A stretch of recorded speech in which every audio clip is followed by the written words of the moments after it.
Bom dia. Que bom que vocês vieram. A igreja agradece aos senhores pais por terem encaminhado os vossos filhos para a igreja para virem receber o sacramento do matrimônio. Que Deus abençoe vocês. O homem faz projetos em seu coração, mas eles só se realizam pela vontade de Deus. Confie seus planos no Senhor, você terá sucesso. Isso a gente vê em Provérbios. Olha aqui, 2 famílias. Tiveram em cima o avô, os avós, o pai, a mãe, o filho. Do outro lado, outros avós, pai, mãe e a noiva. Então, o noivo e a noiva. Os dois vão se unir. Tiveram plano, prepararam, fizeram um projeto. Mas isso só se realiza, só concretiza no coração de Deus. É Deus que faz o seu plano ter sucesso. Nossos filhos vão casar. E agora? O que faremos? Os pais são aqueles que devem apoiar, incentivar a decisão dos filhos, mostrando a eles a importância do sacramento do matrimônio e da vida do casal na fé. Auxiliá-los em tudo, em todas as ações que antecedem o casamento, buscando respeitar a decisão final dos filhos.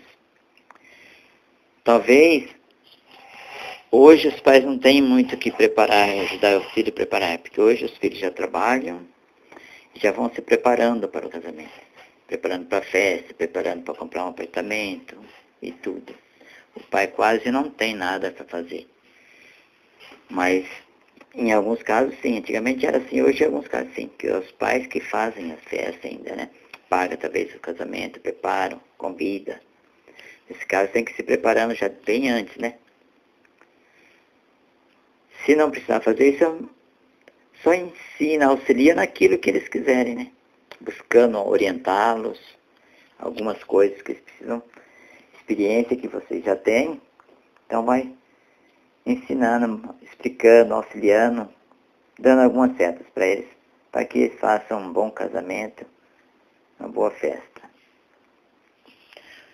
Os pais são aqueles que mostram caminhos. Quando o filho sai de casa, ou a filha, a gente tem que eliminar a sensação de perda, pois a gente não perde um filho nem uma filha. Ao contrário, a gente ganha um filho e uma filha. Ensina o seu filho o caminho em que ele deve andar, e ainda quando for velho, não se desviará dele. Isso vem em Provérbios 22. A gente ganha um filho. Então a gente deve deixar. A gente não deve ficar assim triste porque o filho vai sair de casa, a filha vai sair de casa. Não, tem que incentivar, que eles têm que sair, têm que progredir, porque nós também saímos um dia, deixamos nossos pais, deixamos o nosso ninho. Olha o exemplo da águia. A águia, quando o filhote já está no ponto de voar, ela dá um jeito de ir empurrando eles. O filhote, às vezes, quer ficar no ninho, ela vai, empurra ele por um galho mais alto para ele voar, ganhar voo, ganhar o mundo. Ele, às vezes, vai lá em cima, dá um pulinho e volta no ninho. Aqueles que é mais difícil, a mãe águia até desmancha o ninho. Ela desmancha o ninho para ele não voltar mais no ninho. Ele tem que continuar a vida dele, tem que se libertar. E também o ser humano nasceu para ser águia, para voar, para levar a vida, fazer uma vida nova, uma outra família.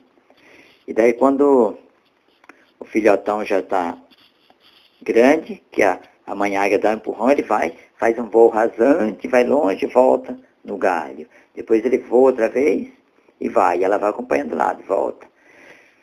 Quando ele está mesmo já preparado, ele vai embora. Ele vai lá nas alturas, ganha as alturas. E a águia mãe sempre vai do lado. Do lado assim, um pouco atrasado, sempre olhando. Ela não interfere no voo dele. Ela vai sempre vendo, ver se não vai acontecer algum perigo, algum predador e pegar o filhote. Mas ela vai de longe vendo. Quando ela percebe que ganhou alturas e foi, ela volta. Ela deixa de voar. A vida ganhou, a vida ganha o céu. É uma outra vida que começa aí. Assim também é nossos filhos, quando sai de casa. Às vezes, Eles voltam um pouquinho, pedir alguma informação, tudo mais. Tem que deixar eles se virarem. Eles que tem que ir ganhar o mundo e ser família.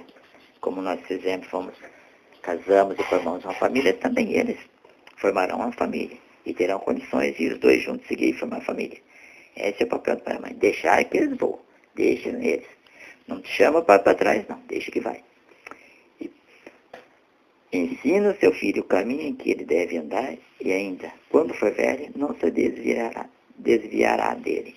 Esse é a função do pai, ensinar caminho. Ensinou, deixa que eles vão. Eles voam e vão formar famílias. As constituições familiares atuais são muito reduzidas. A nova família, constituída de marido, mulher e filhos, precisa alimentar relações com outros parentes, de modo particular com os pais e sogros. Os filhos, sobretudo, criança e adolescente, precisam conviver com os avós, mas algumas vezes os jovens casados têm dificuldade de relacionamento com seus pais e sogros. É necessário existir um sadio relacionamento entre os que se casam e seus pais e sogros. E os avós devem estar em contato com seus netos. Estamos perdendo o fio com o passado e desprezando as tradições familiares que os avós guardam e podem transmitir. É muito importante que o contato dos netos com os avós, porque São João Paulo II já falava, ele dizia, os avós são os guardiões da fé, da vida de oração e da educação dos valores cristãos. Às vezes os pais, por motivo de trabalho e correria, não têm muito tempo de passar tantos valores. E os avós não, os avós são os guardiões. Os avós têm obrigação de passar esses valores cristãos, valores familiares, todos esses bons valores que hoje parece que está se perdendo. Então, os avós têm que transmitir aos netos esses grandes valores para que esses netos se constituem grandes homens, grandes mulheres e formem boas e santas famílias também no futuro. Não pode perder esse fio da meada, não. Os avós têm que ajudar nessa educação. Não interferir na educação mesmo do filho, do neto, porque a obrigação da educação dos netos é dos filhos da gente. Mas os avós têm a obrigação de passar valores cristãos e valores pessoais, valores da educação, tudo. Esse é o papel dos avós. Fatos da vida.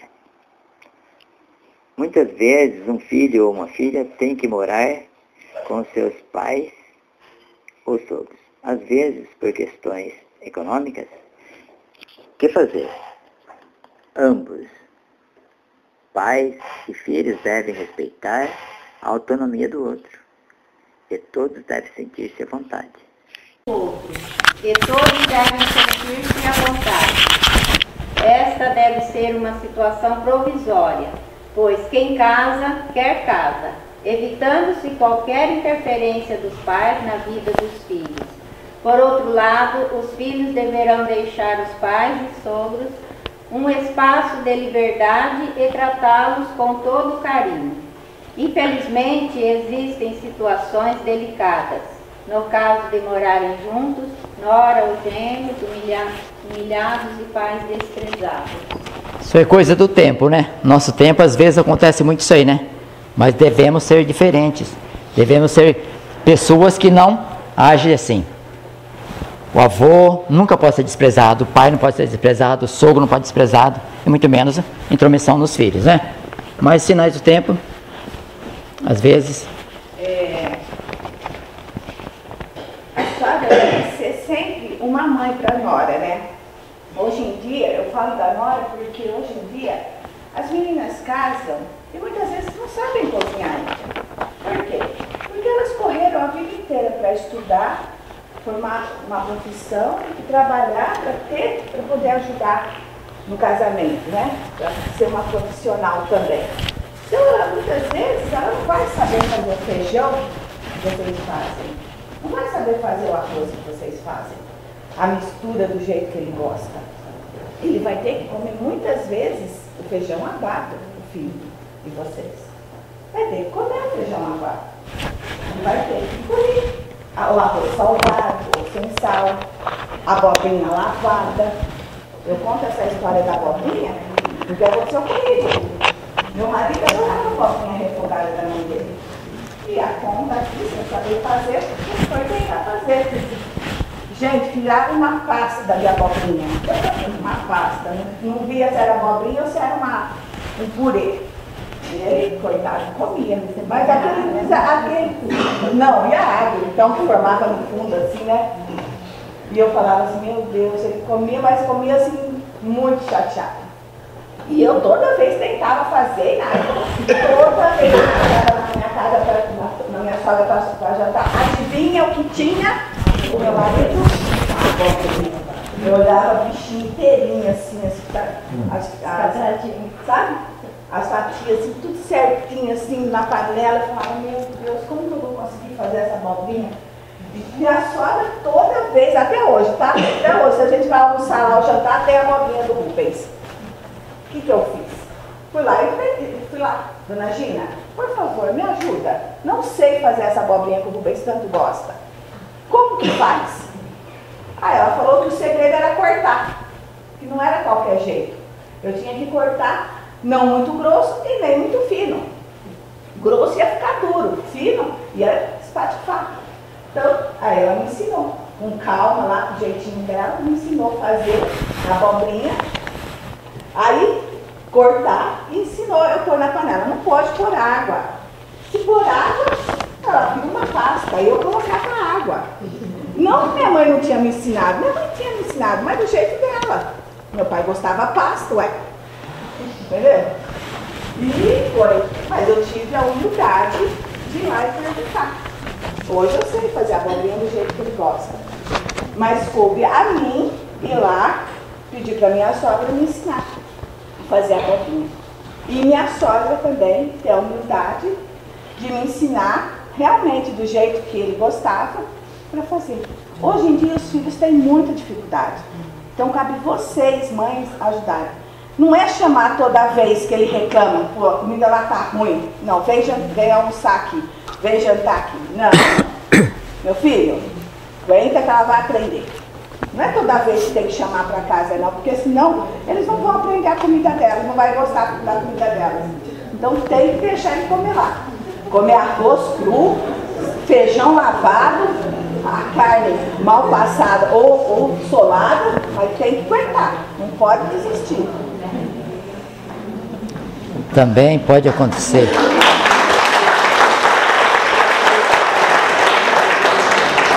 Uma coisa muito importante, evitar as fofocas.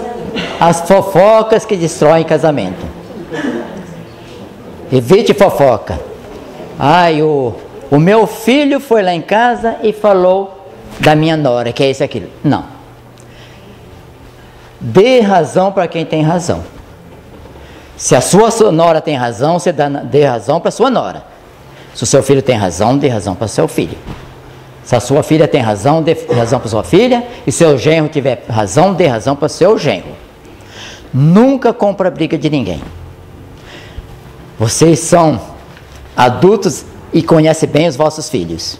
Sabe quando tem razão e sabe quando não tem razão. Não mima filho e não mima filha. Razão é para quem tem razão. A partir do momento que vocês mimar um filho ou uma filha, vocês estão estragando aquele matrimônio. Estão pondo o diabo no meio daqueles dois casal. Daquele casal. Dê razão para quem tem razão. Conheço pessoas que agiram desse jeito e salvou o casamento dos filhos. Às vezes precisava sair de noite para socorrer, mas dava razão para aquele. A filha estava errada, dá razão para o genro. E salva o casamento. Nunca dê ouvido à fofoca. Não é comprida a fofoca. Corta em você, corta. Quem tem razão? Qual o problema? Esse sim, qual é o problema? Você tem razão, você está errado, meu filho. Você está errada, minha filha. Você vai construir um outro lar. E aí que entra o diálogo, né? Tem que haver o diálogo. E também nunca falar por detrás. Ah, sim, nunca. Não fala da nora para o filho, não fala do genro para a filha também por trás, não. Pelo amor de Deus, não faça isso. Não faça, que vocês estão estragando o E a casamento. outra pessoa pode levar diferente, e aí já cria confusão. Então tem que ter Eu, diálogo. e eu tenho meu sogro e minha sogra lá no céu, como meu pai e minha mãe. Segundo o pai e segunda mãe. Não sei a Zenaide, mas meu sogro e minha sogra, gostei igual meus pais. Gostei. Eu gostava muito, minha sogra e meu sogro. E no final, meu sogro agora faleceu em setembro, vai fazer um ano, com 96 anos. Cuidei bastante dele no tempo que ele ficou doente, então a gente vê a pessoa, uma pessoa muito boa. Os problemas do casal deverão ser resolvidos por eles mesmos, sem interferência. Os pais poderão ajudá-los, levando-os a um discernimento tranquilo da situação, mas nunca interferindo, tomando decisões ou mesmo facilitando a desunião do casal. Pode acontecer que os jovens casados precisem trabalhar e necessitem deixar os filhos com os pais e sogros. É necessário cuidado para que esses avós não sejam explorados, mas que auxiliem, como lhes for possível. E igualmente deve ter cuidado para que esses avós não interfiram na educação dos netos, pois isso talvez poderá causar mal-estar entre as partes. São estas, entre outras, algumas situações que podem surgir e que devem ser resolvidas com o bom senso, amor e respeito. Bom, já está bem explicadinho, né? A gente deve fazer que nem a águia, sempre de longe, precisando aconselha, precisando indica caminho, ensina seu neto. O que eu falei até agora de ensinar o neto, de indicar, não é nada de educação, viu? A educação dos netos é os pais que são obrigados. É trabalho dos pais. Os avós já fizeram com os filhos. A educação dos filhos é os pais que têm que fazer. Os avós auxiliam e indicam caminhos. Muitas coisas que às vezes o pai não tem condição de fazer por tempo, os avós que fazem. E nas decisões do casal também.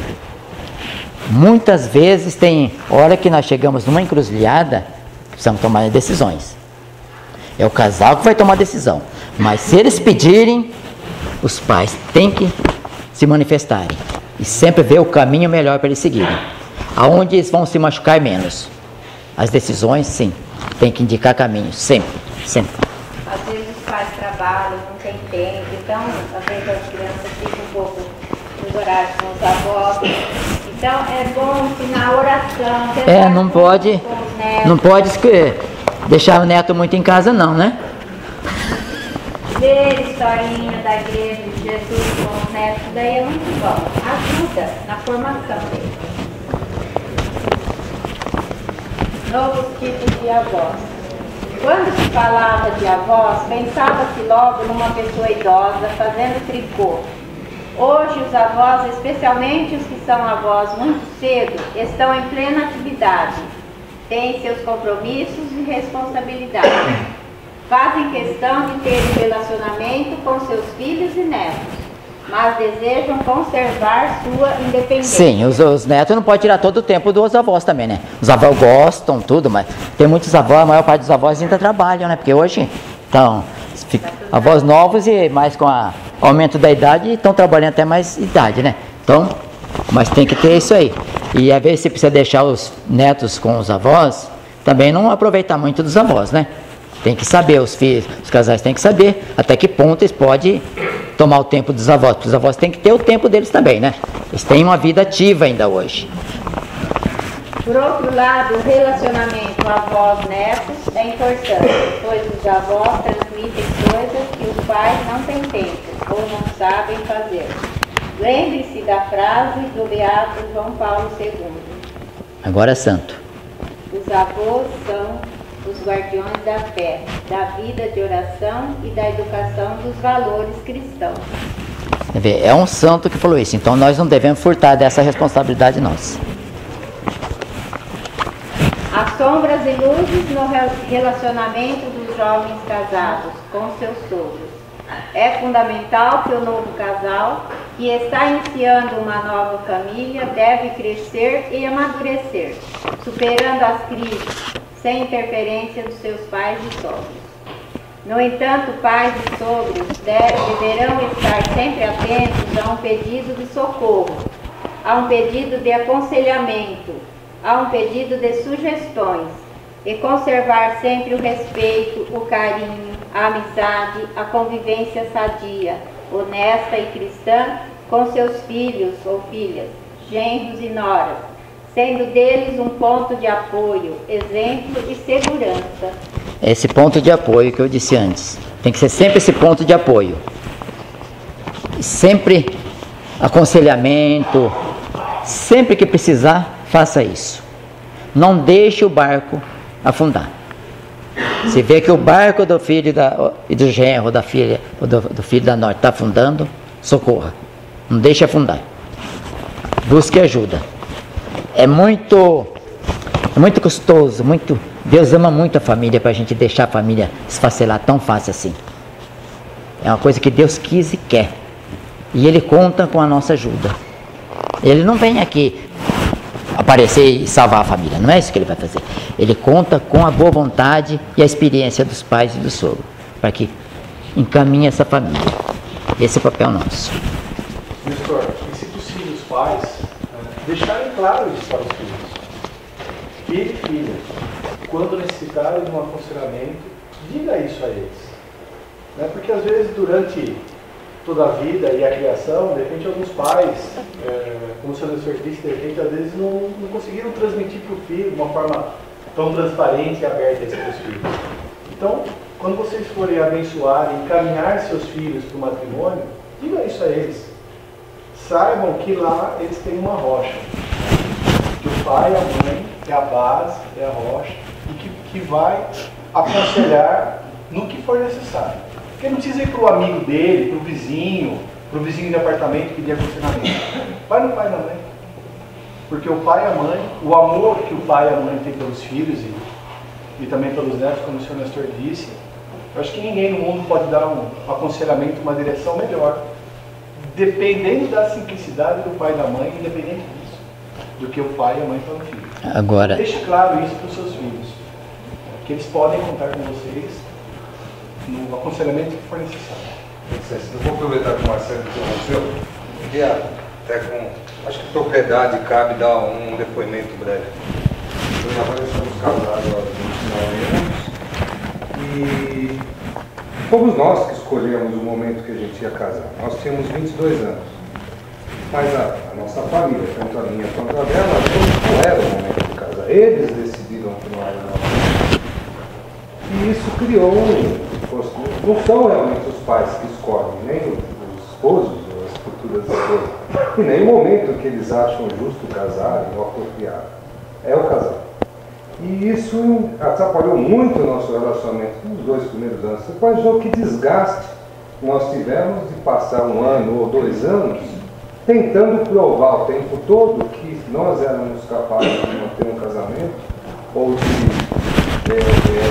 levar tudo adiante e sermos felizes. Então, um casamento pouco duradouro ou sem chance, hoje tem 29 anos, nós temos 2 filhos e vamos ser netos e vamos aconselhar os nossos filhos e os nossos netos.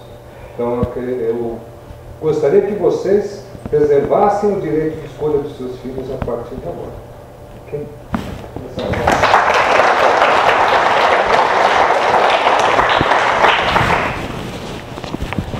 não pode fazer assim. Que eu já ouvi pais falarem assim: filha, você vai, se não der certo, a casa do seu pai está aqui. Não, não pode falar isso. Não. Você vai, porque você vai formar uma nova família. A casa do seu pai está sempre aberta para a família. Vocês dois, não para um só. Não é assim? Nunca eu devo falar: filha, pode ir, se não der certo, volta. Não. Já ouvi muitos pais falar isso, está errado. Aconselhar é outra coisa.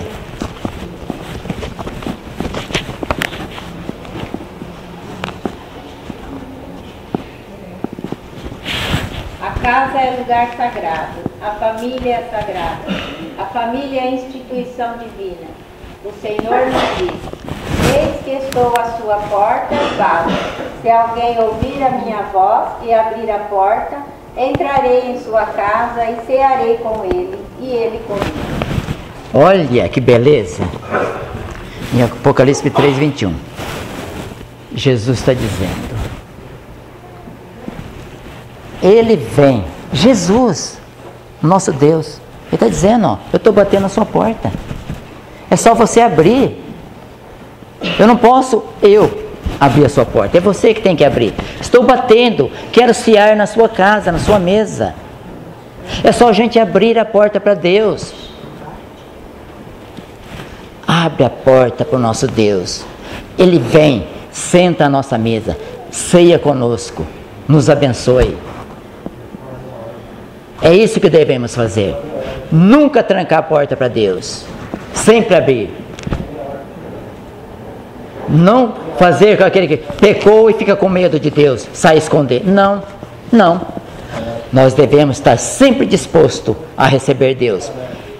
Mesmo quando eu não sou merecedor da sua graça, eu peço e confio.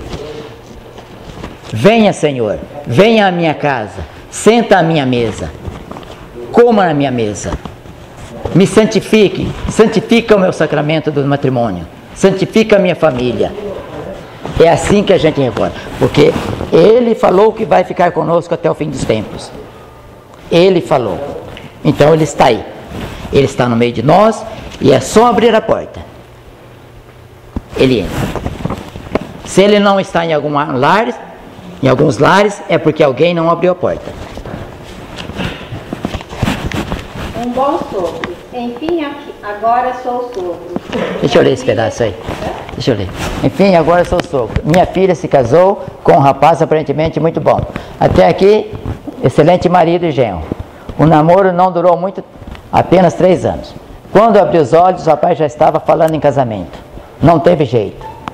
Tive que começar a conviver com a ideia de começar a comprar o enxoval. A ficha vai caindo aos poucos, embora sem muitos traumas. Acho que até aqui tem sido um bom sogro. Espero que o meu genro confirme essa expressão.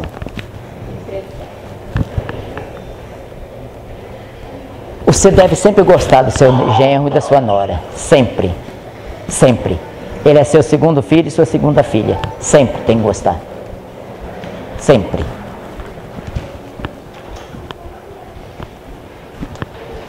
Não há cursos para sogros e sogras.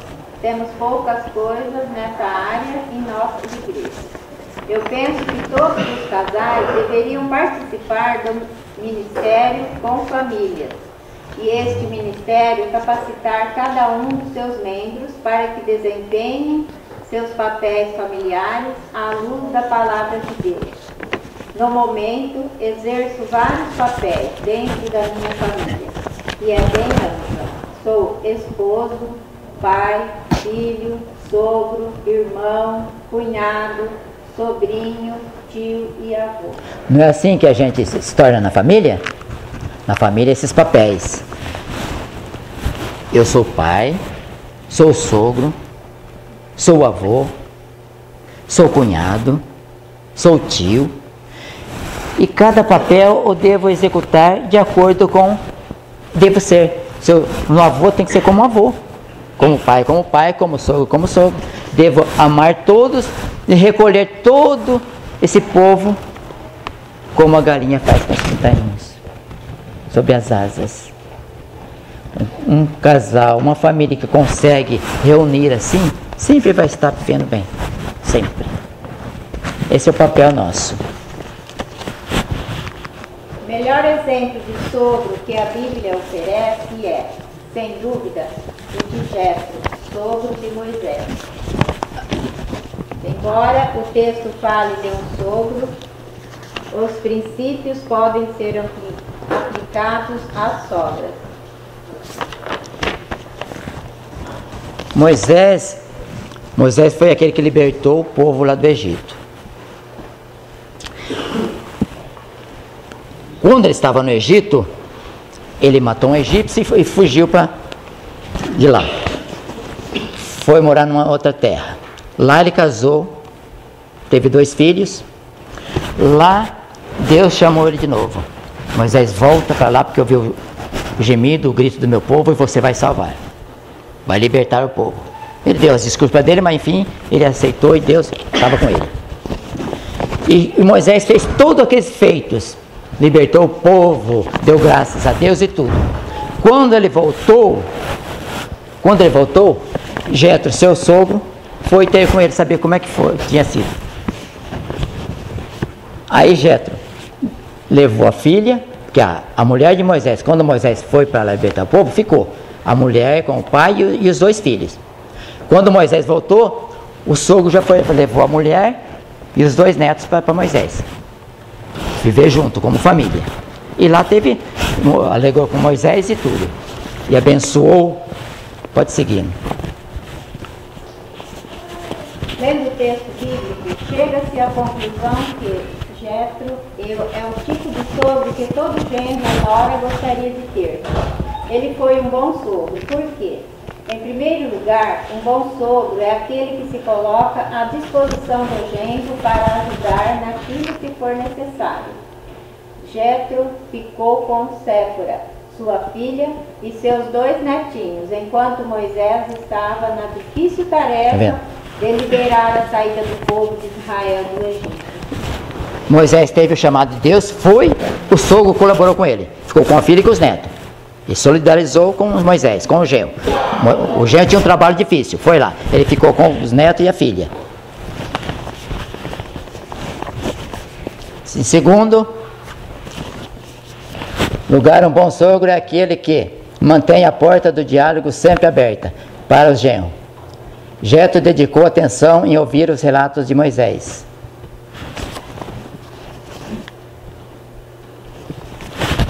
Em terceiro lugar, um bom sogro é aquele que se alegra com as vitórias do genro. Jetro ficou muito feliz em saber que Deus dera vitórias a Moisés. E essas vitórias, tudo Jetro, como era sacerdote, ele rendeu graças e fez orações e sacrifícios para Deus, porque Deus tinha estado com Moisés liberado. Então ele alegrou com o genro. O sogro deve alegrar com as virtudes e com o sucesso do genro. Nunca pensar ao contrário. Sempre se alegrar. Em quarto lugar, um bom sogro é um homem que cultua a Deus. Jetro, ao saber das vitórias de seu genro, ofereceu um holocausto e sacrifícios a Deus. Em quinto lugar, um bom sogro é sempre um conselheiro. Jetro não determinou que Moisés fizesse as coisas do seu jeito, apenas deu um conselho. Em sexto... Quando Jetro foi com Moisés lá e viu Moisés liderando o povo, viu que ele não tinha tempo mais para nada.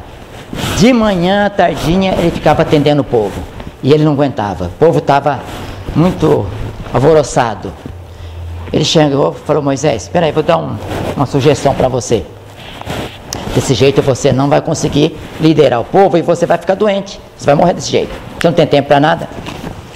Faça o seguinte: escolha pessoas, homens bons do meio do povo e distribui em grupo de 20, 30, 50, e eles resolvem os problemas do povo. Todas as intrigas, desavenças, questões pequenas, esses vão resolver para você. E você fica na retaguarda para resolver só coisas de Deus, coisas graves, coisas que eles não sabem resolver. Eles vêm para você e você resolve. Assim você vai ter tempo para dirigir melhor o povo e caminhar. E assim Moisés fez. Moisés fez as pessoas dividir em grupos e aconteceu. Então, ele deu sugestão para o genro e o genro acolheu e foi à frente. É assim que o sogro deve sempre dar sugestão, nesse sentido. Em sexto lugar, o bom sogro sabe que o casal, filha e genro, ou filho e nora, tem suas próprias vidas e seguem seus destinos. Jetro não reteve seu genro e nem Séfora, sua filha, e seus netinhos. Os filhos casados traçam seus rumos, seus destinos e é preciso liberá-los. Mesmo que acalmados sejam fortes, não podemos retê-los. Lendo e meditando sobre Jétro, meu desejo é ser esse tipo de sogro. Acho que todo mundo gostaria de ser um sogro assim, né? Mas é difícil. Você vê, Jétro só ficou com os netos e com a filha enquanto Moisés estava numa tarefa difícil, dura. Quando Moisés voltou da tarefa, ele entregou a filha novamente, vai para cá, sua casa, seu marido e os netinhos. É lá que vocês vão viver. E deixou Moisés caminhar com o povo. Jétro voltou para sua terra novamente. Era um grande criador de ovelhas e gado. Então, ele, enquanto o genro precisou dele, ele cuidou da filha e dos netos. Quando não precisava mais, ele está aqui. Moisés continuou a vida normalmente. Uma boa sogra vemos em Noemi, na Bíblia, no livro de Ruth. No tempo que os juízes governavam Israel, houve uma grande fome. Então o homem, com a esposa e seus 2 filhos, partiu de Belém de Judá e foi habitar como forasteiro no país de Moab. O nome deste homem é Elimelec, esposa Noemi, filhos Maalon e Então, lá no tempo dos juízes, isso aconteceu mais ou menos em 1390 a 1090 a.C. Teve uma grande fome lá, então ele precisou sair da terra lá dos hebreus e ir para outras terras. Como antes também o Moisés tinha que ter feito isso, né? Foi o povo no tempo de Jacó, José foi para o Egito, então outras vezes ia para outro país. Eles foram para o país da Babilônia. E depois lá, os filhos casaram. Casaram os 2 filhos desse casal, com mulheres moabitas. Morreu o marido dela, depois morreu também os 2 filhos, passaram 10 anos.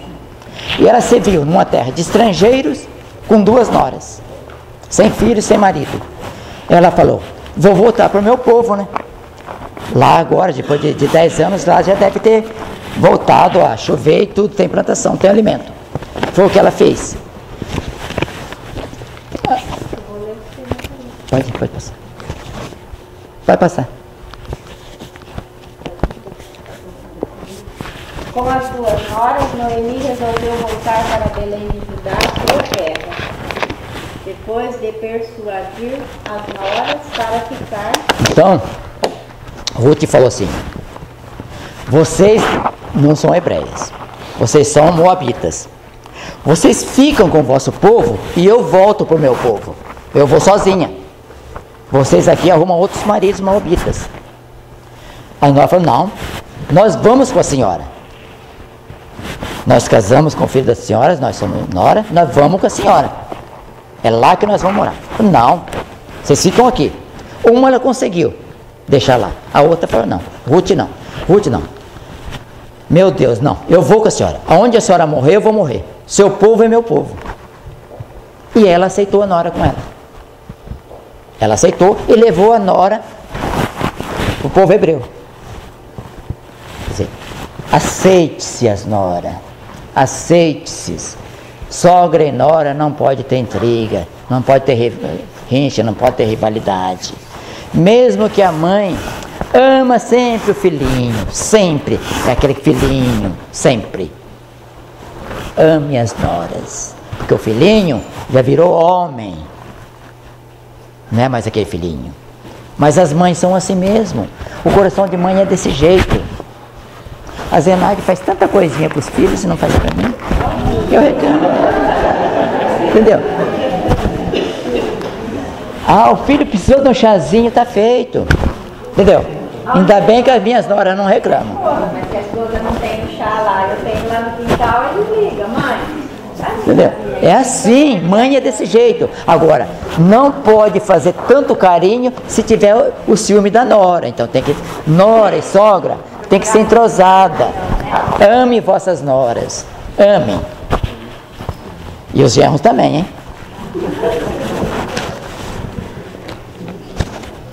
E assim, Noemi acolheu Ruth, sua nora, e a levou junto para a terra de Israel.